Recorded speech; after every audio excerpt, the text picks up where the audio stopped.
how did this happen? How did the game that caused such a seismic shift in the industry less than a year ago be hurting so bad today?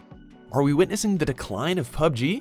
Well, I doubt it, but let's try to talk about how this happened in the first place. Why is PUBG losing players? And is there any hope on the horizon?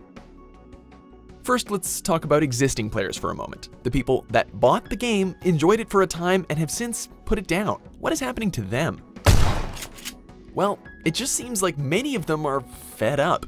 Here we have a game that simply feels broken a lot of the time. Yes, the improvements are being made almost weekly, but PUBG is still trying hard to shake the image of it being an early access game with a lot of issues. There are certainly issues. I mean, anyone who's hit an invisible boulder while they're in their car can attest to that. But this speaks to a bigger problem, one that really wears down even the most dedicated of players. When you feel like your game is buggy, broken, or just plain finicky, it's hard to trust that your failures are your fault. When the guns feel weird to shoot and the guy you were shooting just swivels around and then headshots you while leaning, sometimes it feels like that wasn't your fault at all, this game is just weird. When players lose trust that the game is being accurate or fair with them, they lose interest in the game. PUBG is getting better all the time, but it's still dogged by this narrative about how it's buggy and broken, which in turn means that players, both consciously and subconsciously, lose faith in the systems they're in.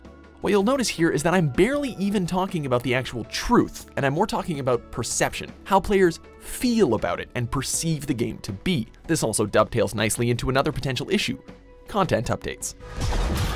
This is a game that had one map for a very long time, two maps for almost as long, and has since just gotten its third about a week ago. There have been some new guns and some new vehicles, the occasional event or special mode, but for the most part, that's basically it. Now, it's very hard not to make comparisons to Fortnite, but side by side, it simply feels like Fortnite does more in terms of new content.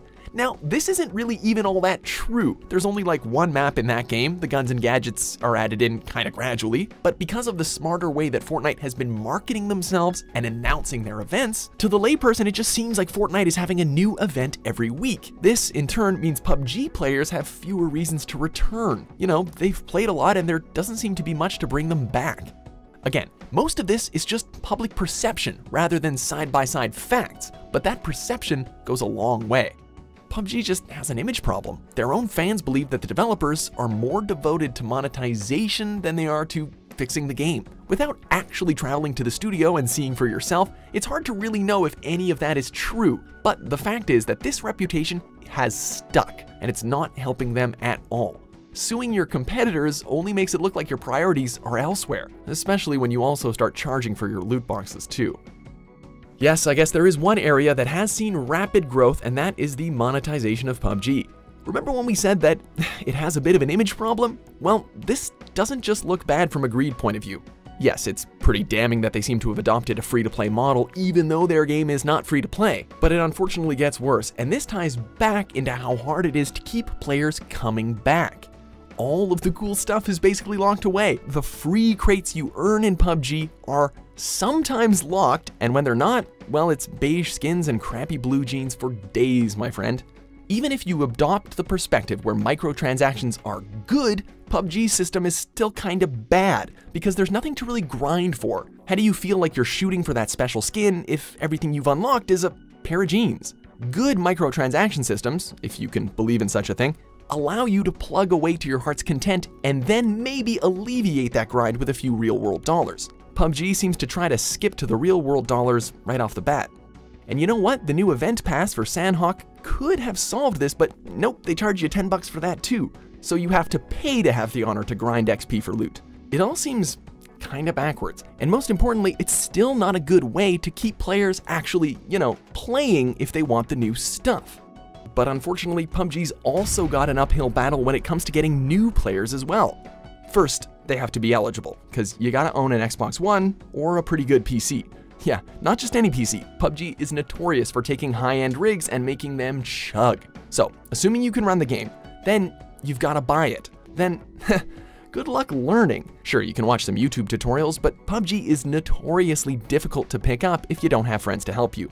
Tons of people bounce off the game because they spent 20 minutes running around only to be shot by some guy from 300 yards away. Now, think about all the downsides I just listed off, all of those barriers of entry, and apply them to the main competitor, Fortnite. There's the problem. All you need is a phone to get going. No computer, no $30 entrance fee. Okay, so does that mean PUBG's actually dead? Is the decline inevitable? I don't actually think so. At least I hope not. Sandhawk is an amazing map that's reinvigorated our group with its faster matches, better loot, and abundance of firefights.